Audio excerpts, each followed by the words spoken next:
അങ്ങനെ വെടിഞ്ഞുകൊണ്ട് ഇന്നേക്ക് 2000 വർഷങ്ങൾക്ക് മുമ്പ് ഈ താണലോകത്തിലേക്ക് വന്നു എന്റെയും നിങ്ങളുടെ പാപത്തിനു വേണ്ടി കാൽവരി യാഗമായി തീർന്നു. ആ യേശു ക്രിസ്തുവിന്റെ നിത്യമായ സന്തോഷം ഇന്ന് കർത്താവിന് നൽകുവാൻ സാധിക്കും. പ്രിയമുള്ളവരെ, ഞാൻ വാതിൽക്കൽ നിന്ന് മുട്ടുന്നു, ആരെങ്കിലും എൻ്റെ ശബ്ദം കേട്ട് വാതിൽ തുറന്നാൽ ഞാൻ അവനോടും അവൻ എന്നോടും കൂടെ അത്താഴം കഴിക്കും. ഞാൻ തന്നെ വഴിയും ഞാൻ തന്നെ സത്യവും ഞാൻ തന്നെ ജീവനും ആകുന്നു.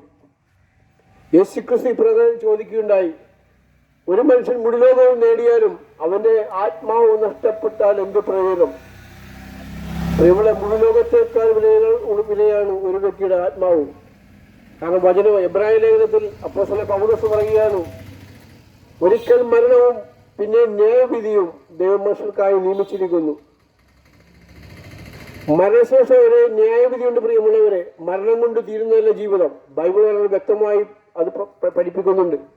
നമുക്കറിയാൻ പറ്റും, യേശു ക്രിസ്തു ബെഥാന്യയിൽ ലാസറിന്റെ ഭവനത്തിലേക്ക് പോയ സന്ദർഭത്തിൽ നിന്നൊക്കെയും തന്റെ സഹോദരിയുമായ മാർത്തയും മറിയയും ഒക്കെ ആയിട്ട് അവിടെ ചിലവഴിച്ച സമയങ്ങളുണ്ടായിരുന്നു. പക്ഷേ ഒരിക്കൽ യേശുവും ശിഷ്യന്മാരും കൂടി വേറൊരു ഗ്രാമത്തിലേക്ക് പോയ സമയത്താണ് തന്റെ സഹോദരനായ ലാസർ ധീരമായി കിടന്നത്. ആ സഹോദരന്മാരെ യേശുവിന്റെ അടുക്കലേക്ക് ആളെ അയച്ചെങ്കിലും 4 ദിവസത്തിന് ശേഷമാണ് യേശു ക്രിസ്തു ആ ഗ്രാമത്തിലേക്ക് വന്നത്. അപ്പോഴേക്കും മരിച്ച് 4 ദിവസം കഴിഞ്ഞിരുന്നു. യേശു ക്രിസ്തു ആ ഗ്രാമത്തിലേക്ക് വന്ന സമയത്ത് മാർത്ത കരഞ്ഞുകൊണ്ട് ഓടി വന്ന് പറഞ്ഞ്, ഗുരു, അങ്ങ് ഇവിടെ ഉണ്ടായിരുന്നെങ്കിൽ എൻ്റെ സഹോദരൻ മരിക്കില്ലായിരുന്നു. പറഞ്ഞപ്പോൾ യേശു ക്രിസ്തു പറഞ്ഞു, എന്നിൽ വിശ്വസിക്കുന്നവൻ മരിച്ചാലും ജീവിക്കും, ഞാൻ തന്നെ പുനരുദ്ധാനവും ജീവനുമെന്ന് പറയുകയുണ്ടായി.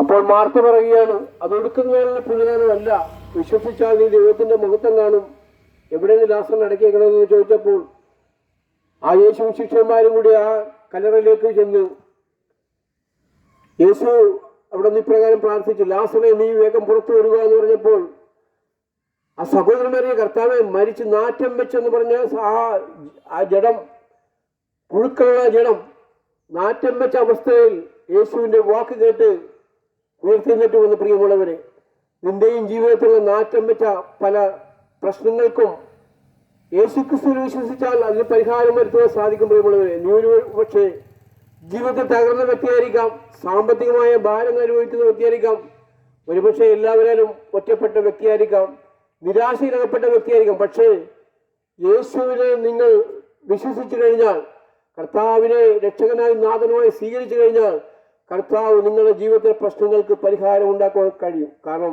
വചനം പറഞ്ഞു, നിങ്ങളുടെ സകല ചിന്താകുലവും എൻ്റെ മേൽ ഇട്ടുകൊള്ളുക, ഞാനത് വഹിച്ചു പുലർത്തരാമെന്ന് യേശു ക്രിസ്തു പറഞ്ഞിട്ടുണ്ട്.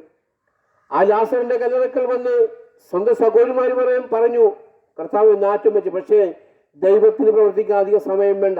ലാസറെ, നീ പുറത്തു വാ എന്ന് പറഞ്ഞപ്പോൾ ആ ശവക്കോട്ടകളിൽ അനേക വ്യക്തികളെ അടക്കം ചെയ്യുന്നത്. പക്ഷേ ലാസർ മാത്രമേ പുറത്തു വന്നു. പ്രിയമുള്ളവരെ, മരണാനന്തര ജീവിതത്തെ പറ്റി ബൈബിൾ പറയുന്നെങ്കിൽ, ജീവിച്ചിരിക്കുമ്പോൾ ദൈവമായിട്ടൊരു ബന്ധമുണ്ടെങ്കിൽ മാത്രമേ പുനരുദ്ധാന സമയത്ത് നാം ജീവനിലേക്ക് കടന്നു വരികയുള്ളൂ.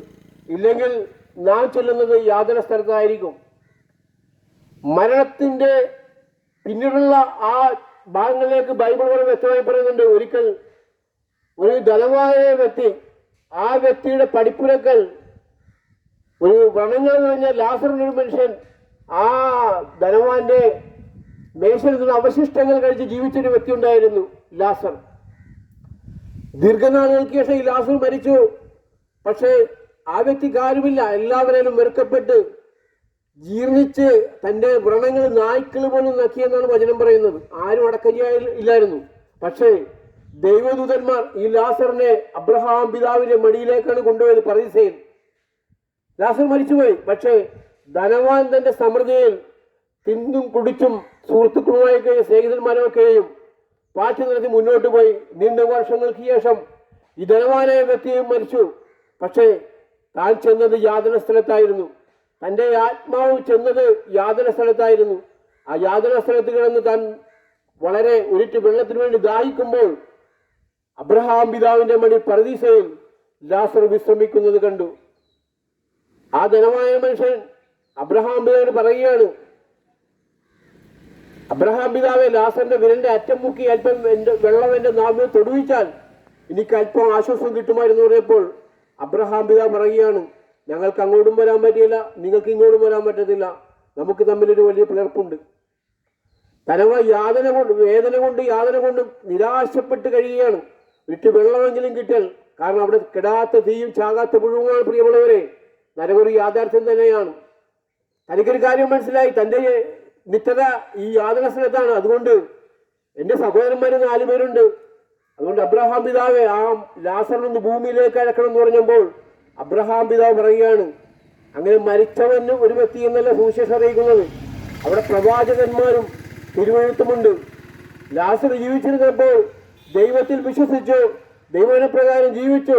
അവൻ മരിച്ചപ്പോൾ നിത്യത്തിലേക്ക് കടന്നുപോയി. നിന്റെ ജീവിതത്തിൽ അവസരങ്ങളില്ലേ? അതുകൊണ്ട് ഒരു മരിച്ച വ്യക്തിയല്ല എന്ന് സുവിശേഷം അറിയിക്കുന്നത്. അവിടെ പ്രവാചകന്മാരും തിരുവെഴുത്തുമുണ്ട്, ബൈബിളുണ്ട്. ഒരു വ്യക്തി എങ്ങനെ ജീവിക്കണമെന്നും എങ്ങനെ രക്ഷപ്പെടണമെന്ന് ബൈബിൾ പറയുന്നുണ്ട്. കാരണം വചനം പറയുകയാണ്, മറ്റൊരുവനും രക്ഷയില്ല, നാം രക്ഷിക്കപ്പെടുവാൻ ആകാശത്തിന് കീഴിൽ മനുഷ്യരുടെ നൽകപ്പെട്ട വേറൊരു നാമമില്ല.